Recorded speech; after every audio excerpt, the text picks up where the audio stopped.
बिहार की सियासत में वोटर अधिकार यात्रा से धमाकेदार एंट्री मारने वाली कांग्रेस चुनाव नजदीक आते आते खुद राजद के रथ पर सवार हो जाएगी, इसकी उम्मीद ना तो राहुल गांधी ने की होगी, ना ही कांग्रेस के किसी कार्यकर्ता के मन में यह ख्याल आया होगा। बीते महीनों में कांग्रेस जब बिहार में एंट्री मार रही थी, तब यही माना जा रहा था कि राहुल तेजस्वी की जोड़ी में कांग्रेस ही बड़े भाई के रोल में होगी और राजद कांग्रेस के पीछे चलती दिखेगी। लेकिन कुछ ही दिनों की धमक के बाद तेजस्वी यादव इस रेस में आगे निकल गए। यहां तक कि सीएम फेस बनने के साथ साथ तेजस्वी ने खुला ऐलान कर दिया कि बिहार की सत्ता के सिंहासन पर बिहार का लाल ही विराजमान होगा। तो ऐसे में सवाल उठता है कि बिहार की सियासत में राहुल गांधी कहां हैं? यह सवाल इसलिए भी है क्योंकि बिहार में कहने को तो महागठबंधन है, लेकिन शागिर्दों की गिनती कितनी है?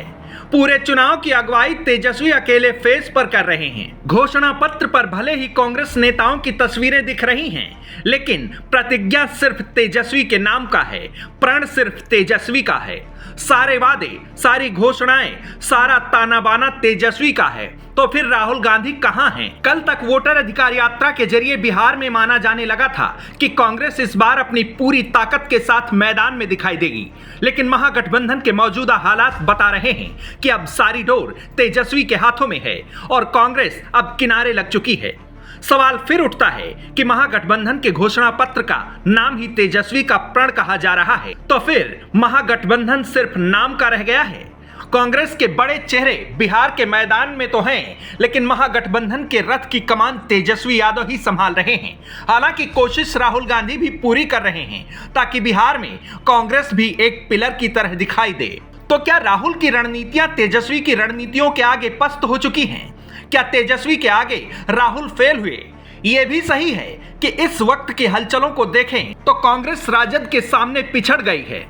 राहुल गांधी का रोल भी काफी हद तक सिमट चुका है। हालांकि वोटर अधिकार यात्रा के बाद एक लंबे अरसे बाद राहुल गांधी एक बार फिर से बिहार तो पहुंचे हैं, लेकिन ये दौरा ऐसे वक्त पर है जब चुनावी पिच पर महागठबंधन की तरफ से उतरी सेनाओं पर तेजस्वी पूरी तरह अपनी पकड़ बना चुके हैं।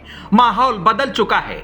तेजस्वी यादव महागठबंधन की तरफ से न सिर्फ सीएम फेस बन चुके हैं, बल्कि महागठबंधन के नेता से भी कहीं ऊपर खुद को पेश करने लगे हैं। यह हालात राहुल गांधी के लिए किसी चुनौती से कम नहीं होगा।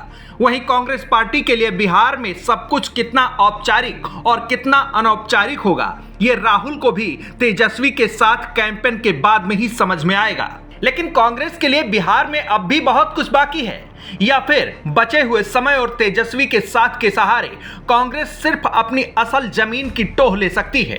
राहुल गांधी की वोटर अधिकार यात्रा के दौरान कांग्रेस भले ही दमदार दिखाई दे रही थी, लेकिन मौजूदा परिस्थितियों को देखें तो लालू परिवार ने यह मैसेज दे दिया है कि कांग्रेस उसके साथ रहे या न रहे, कोई खास फर्क नहीं पड़ता। भले ही राहुल गांधी और तेजस्वी यादव अब बिहार में मिलकर चुनाव प्रचार करेंगे, लेकिन अब राहुल का मकसद यही होगा कि तेजस्वी के प्रचार से कांग्रेस प्रत्याशियों का भी माहौल बन जाए।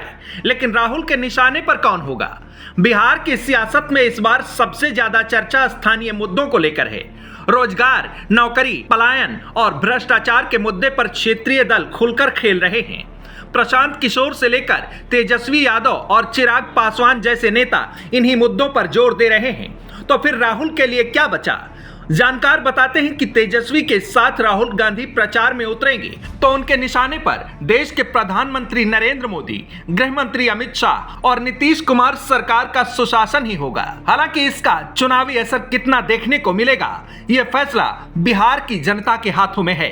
डेस्क रिपोर्ट, आज की खबर।